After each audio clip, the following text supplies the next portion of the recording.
Recall. The structure of Revelation 13, 1-10. Life of the sea beast. Recall the beast is the beast which had the wound by a sword and did live. Verse 14. Answer into verses 9 and 10. He that killeth with the sword must be killed with the sword. What is the sword that the sea beast, the Roman Catholic Church, used, and that was, in the end, used on it? The sword, the secular power or state. For rulers are not a terror to good works, but to the evil.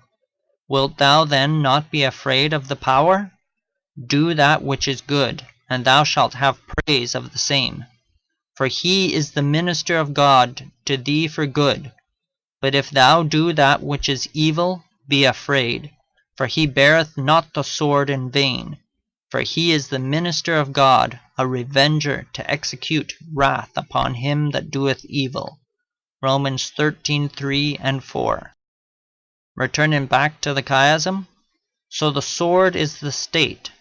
Substituting that in place of sword, he that killeth with the state must be killed with the state.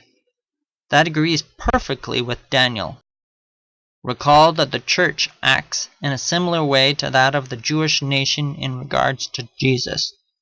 It joins with the state so that it might persecute, but then the state turns on it and destroys it. Use the sword and the sword is used on you. Recall that this is how the little horn came about. The eyes of a man and the mouth speaking, the Church, joined with a horn, a state, and then that horn later turned on her. Recall the history of this.